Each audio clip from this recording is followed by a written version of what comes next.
നിലാക്കനവിലെ നിലാകവിതയോ നീ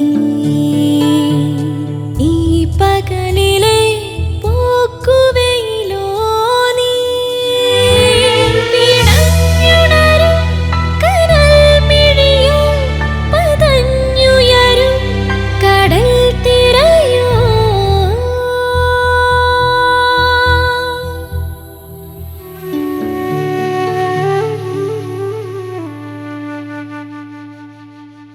അച്ഛനോട് പിണങ്ങിയിറങ്ങിപ്പോകുന്ന ജയസുധ, വിഷമവൃത്തത്തിലാവുന്ന ചിത്രഭാനു.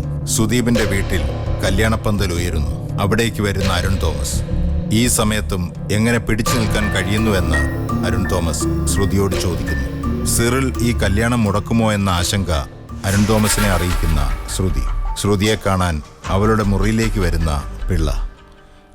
അവളുടെ അവസ്ഥ കണ്ട് സങ്കടത്തിലാവുന്ന പിള്ള. ഇനി തുടർന്ന് കാണുക.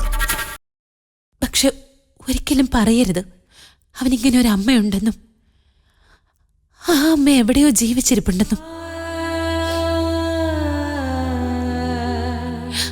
ഒരു സഹതാപ നോട്ടം പോലും എന്റെ കുഞ്ഞിനെ വേദനിപ്പിക്കരുത്. അവനിവിടെ രവിയേട്ടന്റെയും സബിതേച്ചിയുടെയും മകനായി വളരണം. മോളെ, നീ അച്ഛനെ ചങ്കു പൊട്ടിച്ച് കൊല്ലല്ലേ. അച്ഛൻ എന്തിനെങ്ങനെ വിഷമിക്കുന്നത്? ഒന്നുമില്ല അച്ഛ, അച്ഛൻ കരയാതെ.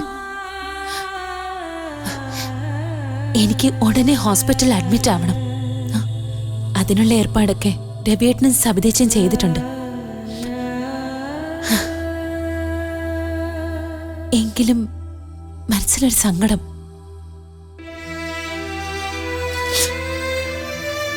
കുറെ കാലം കൂടി എനിക്ക് അച്ഛന്റെ സ്നേഹവും പരിചരണവും കിട്ടില്ലല്ലോ എന്ന്.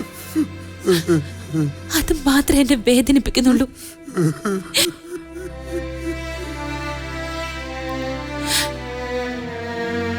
നീ ഇനി ഇവിടെ നിൽക്കണ്ട. അച്ഛൻ മനസ്സെരിഞ്ഞു പറയുക. നീ ഇങ്ങനെ ഉരുകി ഉരുകി തീരുന്നത് കാണാൻ എനിക്ക് വയ്യ. എങ്ങോട്ടേലും പൊക്കോ മോളെ, പൊക്കോ. നിന്നോട് ആരും ഒന്നും ചോദിക്കത്തില്ല. ചോദിക്കുന്നവരോട് ഞാൻ പറഞ്ഞോളാം. പൊയ്ക്കോ മോളെ. അതല്ല അതിന്റെ ശരി. അച്ഛന്റെ പേരക്കുട്ടിയെ തന്നിട്ട് ഞാൻ പോയിക്കോളാം. എനിക്ക് താങ്ങും തണലുമായി നിന്ന് സബിതേച്ചിയുടെയും രവിയേട്ടന്റെയും മോഹ, എന്റെ കുഞ്ഞ് സ്വപ്നോ, അവരെ വഞ്ചിക്കാൻ എനിക്കാവില്ല. എന്റെ കുഞ്ഞിനെ അവരുടെ കയ്യിൽ കൊടുത്തിട്ട് ഞാൻ പോയിക്കോളാം. ആരും അറിയാതെ ഞാൻ എവിടേക്കെങ്കിലും പോയിക്കോളാം.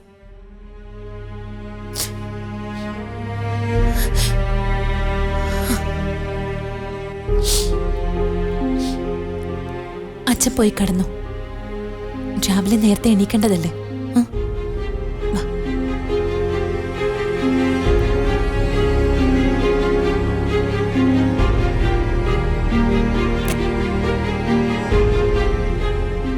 അച്ഛൻ വിഷമിക്കാതെ സന്തോഷമായിട്ടിരിക്കും.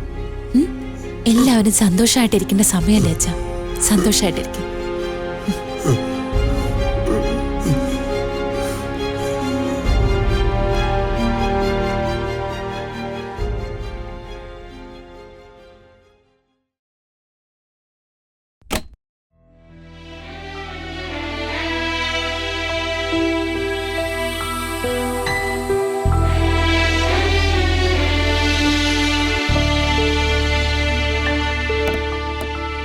കൊച്ചേട്ടാ, താഴേക്ക് ചെല്ലാൻ പറഞ്ഞു. സുന്ദരേഷൻ അന്വേഷിക്കുന്നുണ്ട്. ഓ, അയാളും വന്നിട്ടുണ്ട്. എല്ലാവരും ഉണ്ട്. ഇളയ മോളും ഉണ്ട്. പൊടിമോനെ, പൊടിമോനെ, പൊടിമോനെ.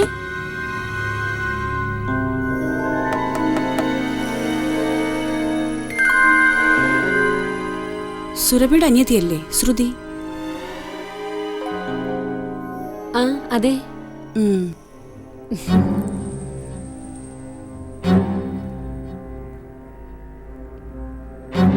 സുരഭിയുടെ അനിയത്തിയല്ലേ?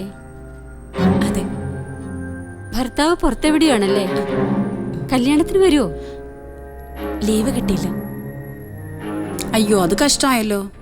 ബന്ധുക്കൾ ആരെങ്കിലും വരുമോ? വരും. സുരഭിയും പുറത്തല്ലേ, അവള് വരത്തില്ലായിരിക്കും. കണ്ടിട്ട് കുറേ നാളായി. നമ്മുടെ മാവേലിക്കരയിലെ കുഞ്ഞുമ്മയുടെ മോളുടെ കല്യാണത്തിന് കണ്ടതാ. സെക്രട്ടേറിയറ്റിൽ ജോലി ഉണ്ടായിരുന്ന നിങ്ങളുടെ ബാലേന്ദ്രൻ മാമൻ എങ്ങനെയാ മരിച്ചത്? അത് പിന്നെ അറ്റാക്കായിട്ടാ മരിച്ചേ.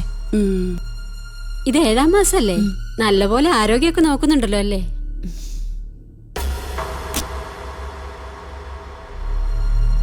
ആ പൊടിമോനെ, കണ്ടിട്ട് ഒത്തിരി നാളായല്ലോടാ. നീ എന്തെങ്ങനെ താടിയൊക്കെ വളർത്തി? മാമൻ വന്നില്ലേ? എല്ലാരും വന്നിട്ടുണ്ട്. എല്ലാരും വന്നല്ലേ? ശരി.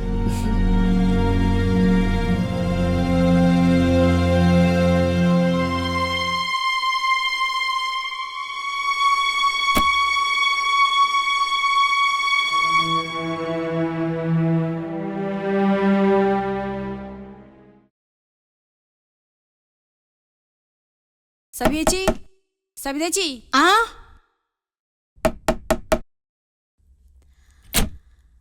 വാ കേറി വാ. ദാ അങ്ങോട്ട് വെച്ചേക്ക്.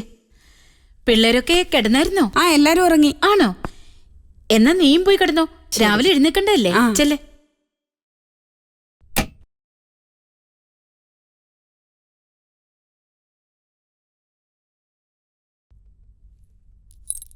അപ്പൊ രവി, രാവിലെ കാണാം. ശരി എന്നാ. ഓക്കെ, ശരി. 10:30 മുഹൂർത്തം. നേരത്തെ എങ്ങെത്തണം കേട്ടോ. ഞാൻ വിളിക്കാൻ നോക്കാം, പക്ഷെ തിരക്കായിരിക്കും. അതാ. ശരി എന്നാ. ഓക്കെ. എല്ലാം ഒന്ന് ഒതുങ്ങി സമാധാനമായി. വന്നവർക്കൊക്കെ കിടക്കാനുള്ള സംവിധാനം ഒരുക്കോ സബി? അതെല്ലാം ഓക്കെയാ. ആ പ്രഭാകരായിട്ട് വിജയണ്ണ ഇവിടെ പോയി? അവര് രണ്ടുപേരും ചേട്ടന്റെ ഏതോ കൂട്ടുകാരന്റെ വീട്ടിൽ പോയിരിക്കുക. അച്ഛനും അമ്മയും വല്ലതും കഴിച്ചായിരുന്നോടി? അച്ഛനൊന്നും കഴിച്ചില്ല. അമ്മ ഓട്സ് എന്തോ കഴിച്ചെന്ന് തോന്നുന്നു, എനിക്കറിയില്ല. എല്ലാവരും അവരുടെ ആർഭാട കല്യാണത്തെ കുറിച്ചാ പറയുന്നത്. നമ്മളെന്തോ കോടികൾ സ്ത്രീധനം മേടിച്ച് കല്യാണം കഴിപ്പിക്കുന്ന പോലെ ആൾക്കാരുടെ ഒരു പറച്ചില്. ശരിയാ, ആകെ നാണക്കേടായി പോയി. അച്ഛൻ എന്ത് പറയുന്നു? ആരോടൊന്നും മിണ്ടുന്നില്ല. അതാ എല്ലാവരുടെ ഒരു സങ്കടം. അച്ഛൻ അങ്ങനെയൊന്നും ആയിരുന്നില്ലല്ലോ. ഈ കുടുംബത്തിലെ തലമൂത്ത കാരണവരല്ലേ. അച്ഛന്റെ നിറഞ്ഞ ചിരിയുള്ള മുഖമല്ലേ നാട്ടുകാർ കണ്ടിട്ടുള്ളൂ. ഏതായാലും ഇത്രയൊക്കെ ശാന്തനായിട്ട് നിൽപ്പുണ്ടല്ലോ. ആ ശ്രീധരമാമന് രാവിലെ ശരിക്കും കിട്ടി. പന്തലുകാർക്ക് എന്തോ നിർദ്ദേശം കൊടുത്തേനാ. അത് ഞാനും കേട്ടു. പിന്നെ ഞാനും കൂടെ പോകാഞ്ഞതാ. അത് നന്നായി. എല്ലാവരും ശ്രുതിയെക്കുറിച്ച് ചോദിക്കുന്നുണ്ട്. അവളുടെ ഭർത്താവ് വന്നില്ലേ, കുടുംബക്കാര് വന്നില്ലേന്നൊക്കെ. സത്യത്തിൽ കള്ളം പറഞ്ഞ് ഞാൻ മടുത്തു. അതൊന്നും സാരമില്ല. നാളെ ഒരു ദിവസം കൊണ്ട് കഴിഞ്ഞാൽ ശരിയാവില്ല. ബാ കിടക്കാം. വെളുപ്പിന് എണീക്കേണ്ടതല്ലേ.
ഒരിക്കൽ നീ ഇതെനിക്ക് വേണ്ടി വായിച്ചു. ഇന്ന് നീ വായിച്ചത് എനിക്ക് വേണ്ടിയാവരുത്, നിന്റെ ജയസുധയ്ക്ക് വേണ്ടിയാവണം.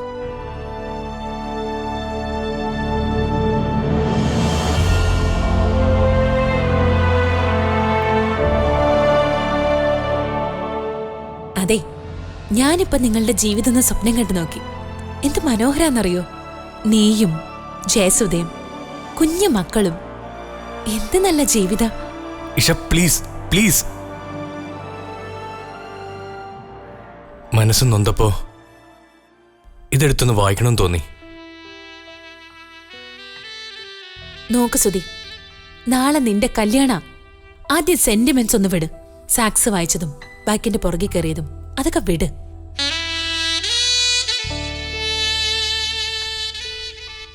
നിനക്കെന്റെ കുഞ്ഞിനെ മറക്കാൻ പറ്റുമോ? അതെ, പെറ്റമ്മ ഉപേക്ഷിച്ച മകളാ ഞാൻ അതല്ലല്ലോ ചെയ്യുന്നത്. ഞാൻ എന്റെ കുഞ്ഞിനെ ഉപേക്ഷിച്ചു പോവല്ലോ, ഏൽപ്പിക്കേണ്ട കൈകളിൽ ഏൽപ്പിച്ചിട്ട് തന്നെയാ പോകുന്നത്, അല്ലേ?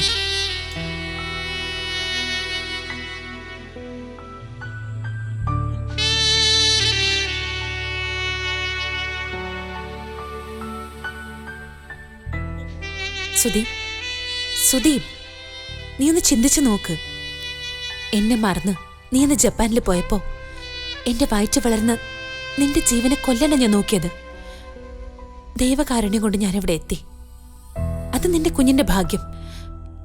പഴച്ചുപെറ്റ പെൺകുട്ടികൾ ചെയ്യുന്ന പോലെ ഞാനതിനെ അമ്മത്തൊട്ടിൽ നിന്നും കളഞ്ഞില്ലല്ലോ. ഞാനത് അംഗീകരിച്ചല്ലോ. സുദീപ്, ദൈവം നമുക്ക് കരുതി വെച്ചിരിക്കുന്ന ഒരു ജീവിതമുണ്ട്. എനിക്കതിൽ വിശ്വാസമുണ്ട്. നീയോ അതിൽ വിശ്വസിക്കണം. ജയസുധയായുള്ള നിന്റെ കല്യാണം ഭംഗിയായിട്ട് നടക്കണം, സന്തോഷത്തോടെ. അത് കാണാൻ ഞാനും നാളെ മുന്നിലുണ്ടാവും. നീ അവളുടെ കഴുത്തി താലി കെട്ടുന്ന എനിക്കും കാണണ്ടേ? ഇനിയിപ്പൊ കൂടിയ 1-2 മാസം ഞാൻ ഇവിടെ ഉണ്ടാവും. അത് കഴിഞ്ഞാൽ ഞാൻ ഹോസ്പിറ്റലിൽ അഡ്മിറ്റ് ആവും. പിന്നെ ഞാൻ ആ വഴി അങ്ങ് പോവും. നീ എന്നെ കാണാത്ത അറിയാത്ത ഏതെങ്കിലും ഒരു നാട്ടില്. നിന്റെ കൺമുമ്പിൽ വരാതെ പോയിക്കൊള്ളാം.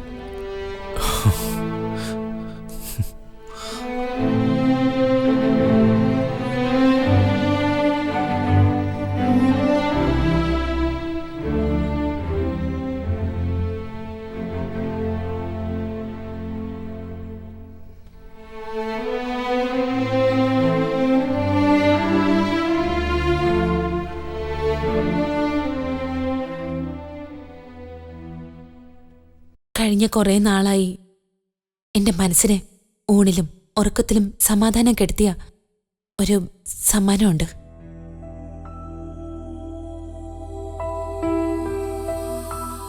ഒരു വാലന്റൈൻസ് ഡേയിൽ നീ എനിക്ക് സമ്മാനിച്ചത്.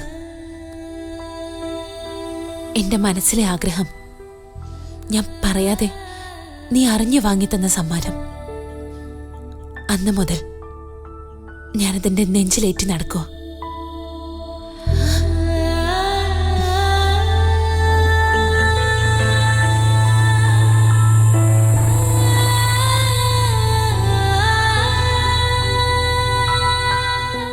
ഇത് നിനക്ക് തിരിച്ചു തരണോ വേണ്ടയോ എന്ന് തിരിച്ചും മറിച്ചും ഞാൻ ആലോചിച്ചു.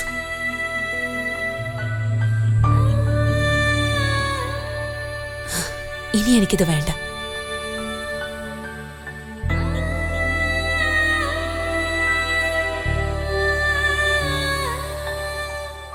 ജയസുധയുടെ കഴുത്തിൽ ഇതണിയണമെന്ന് ഞാൻ പറയില്ല.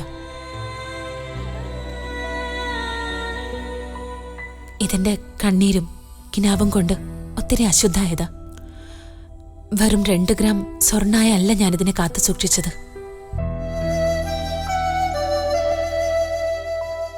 നിന്റെ മനോധർമ്മം അനുസരിച്ച് നിനക്കിത് ഉപയോഗിക്കാം.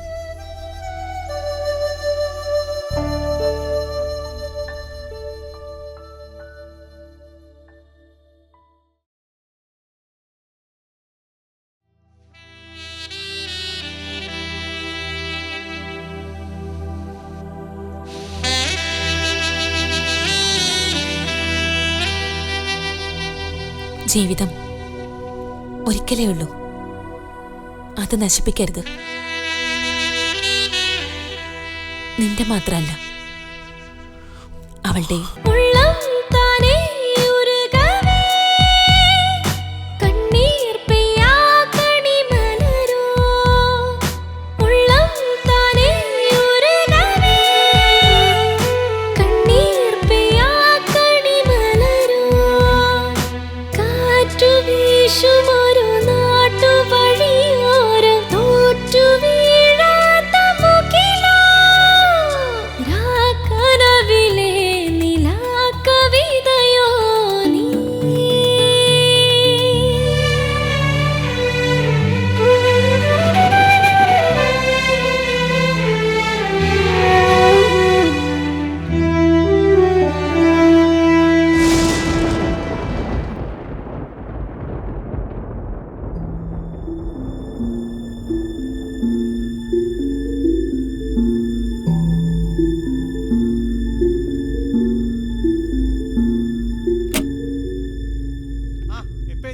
അച്ഛാ, അച്ഛാ, ദേ അച്ഛന്റെ ഡ്രസ്. രവി, ആ അച്ഛൻ ഡ്രസ് മാറിയിട്ടില്ല. ചേട്ടാ, ഒരു അച്ഛൻ എവിടെ പോയി? അച്ഛാ, എവിടെ പോയിരിക്കും അച്ഛൻ ഈ സമയത്ത്? വെളിയിൽ എവിടെയെങ്കിലും ഉണ്ടോ നോക്കട്ടെ. അച്ഛനെ കാണുന്നില്ല. നീ അച്ഛൻ ഡ്രസ് ചെയ്തിട്ടില്ല. നമുക്ക് ഇറങ്ങാം. ഞാൻ അച്ഛനെ ഒന്ന് നോക്കട്ടെ. ദാ ചായ. ചേട്ടാ ചായ. എന്റെ ഈ ചായ ഉണ്ട്. എല്ലാവർക്കും ചായ കൊടുത്തോ? ഓ ഓ അച്ഛനെ കാണുന്നില്ലല്ലോ. അച്ഛാ, അച്ഛാ, ചേച്ചി, അച്ഛനെ എവിടെയെങ്കിലും കണ്ടായിരുന്നോ? ഇല്ല, കണ്ടില്ല. അമ്മേ, അച്ഛനെ കണ്ടായിരുന്നോ? അച്ഛൻ മുറി തന്നെ ഉണ്ടായിരുന്നല്ലോ. അച്ഛൻ ഡ്രസ്സൊന്നും മാറിയിട്ടില്ല. ഇത് എവിടെയാണോ? അയ്യോ, ശ്രുതി, അച്ഛൻ മുകളിലുണ്ടോ? ഇല്ല. അച്ഛൻ ഡ്രസ്സൊന്നും മാറിയിട്ടില്ലെന്നേ. ഇത് എവിടെ പോയാവോ? നിങ്ങളെങ്ങനെ അച്ഛനെ കണ്ടോ? ഇങ്ങോട്ടൊന്നും വന്നിട്ടില്ല. ഈശ്വര, ഈ അച്ഛൻ പിന്നെ എവിടെ പോയി അമ്മേ? എനിക്ക് അറിഞ്ഞുകൂടാ മോളെ. രവിയേട്ടാ, രവിയേട്ടാ, അച്ഛൻ മുൻവശത്ത് അങ്ങനെ ഉണ്ടോ? രവിയേട്ടാ, മുൻവശത്ത് കാണാനില്ല. നീ പിന്നെ ഇതെവിടെ പോയി? ഞാൻ അകത്ത് എല്ലായിടത്തും നോക്കി. നീ മാറി, ഞാൻ നോക്കട്ടെ.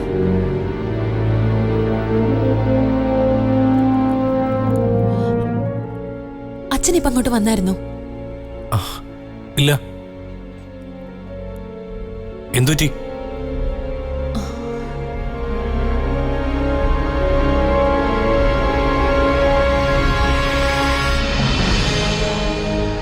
പൊടിമോനെടാ, അച്ഛനെ കണ്ടോ? ഇല്ല. ഡ്രസ്സ് മാറിയിട്ടില്ലെന്നേ. എവിടെ പോയിരിക്കുകയാണെന്തോ. മനുഷ്യനെ പേടിപ്പിക്കാൻ വേണ്ടിട്ട്.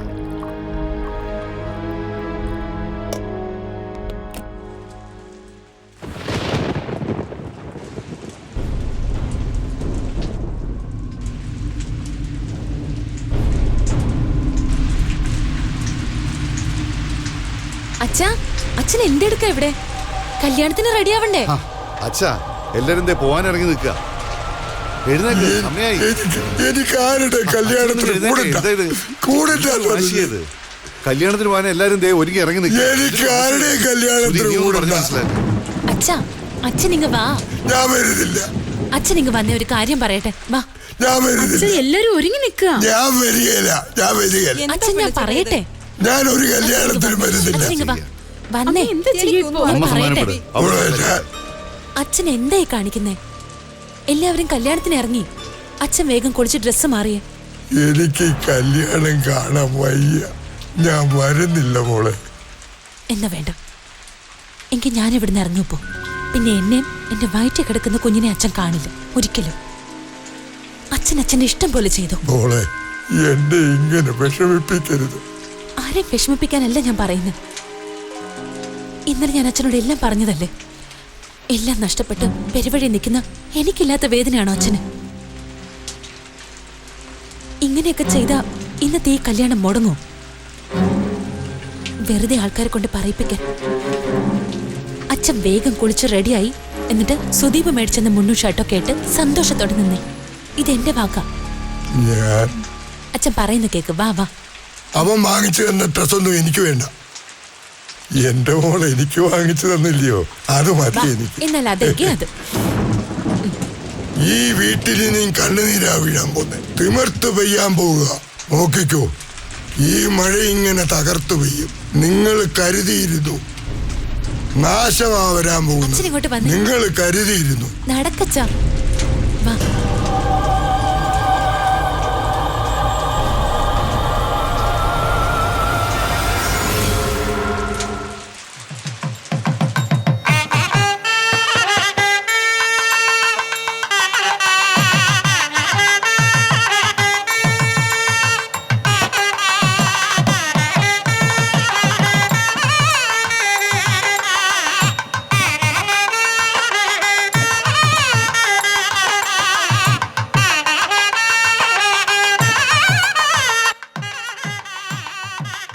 അച്ഛാ ഒന്ന് അകത്തോട്ട് വന്നേ.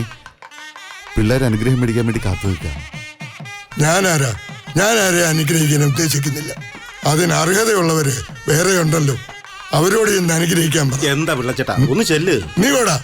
ചേട്ടനിങ്ങ് വന്നേ.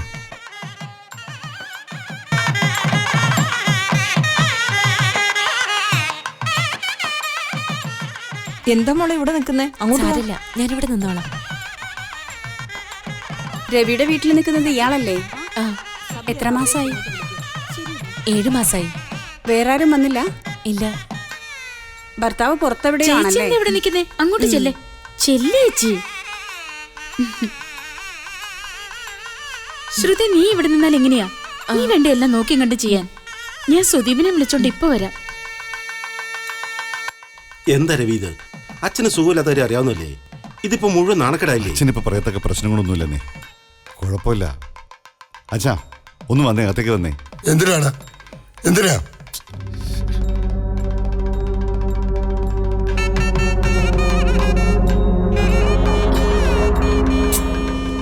നീ എന്തിനാടി ഇങ്ങനെ നോക്കൂത്തി പോലെ കാവല് നിൽക്കുന്നത്? ഈ വയറും വെച്ചോണ്ട് നിനക്ക് എവിടെയെങ്കിലും പോയി ഇരുന്നൂടെ? കന്യകയെ താലി കെട്ടുന്നത് ഗർഭിണികൾ, അത് നിന്നെ പോലെ ഒരുത്തി നോക്കി നിന്നാ അത് വഴങ്ങില്ലെന്ന പഴമക്കാര് പറയുന്നത് മനസ്സിലായില്ലേ? ഇതൊന്നും അറിഞ്ഞൂടെ നിനക്ക്? പോയി അവിടെ ജലജേച്ചി ഇത് എവിടെയായിരുന്നു? വേഗം അങ്ങോട്ട് ചെല്ല്. ഇവളോട് അവിടെ പോയിരിക്കാൻ പറ. ആ, അവള് പോയിരുന്നോളും.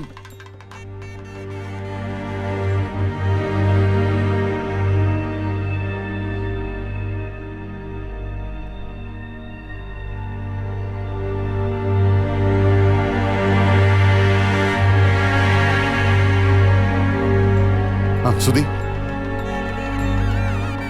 അച്ഛൻ ആകെ അടഞ്ഞു നിൽക്കുക. ഞാൻ അകത്തേക്ക് വിളിച്ചിട്ട് വരുന്നില്ല. നീ ഒന്ന് സംസാരിച്ച് ഒന്ന് വേഗം ചെയ്യ. ചേട്ടനെ കണ്ടില്ലല്ലോ. ചേട്ടൻ ഇപ്പം വരും. വരുമല്ലേ? ആയിക്കോട്ടെ ആയിക്കോട്ടെ.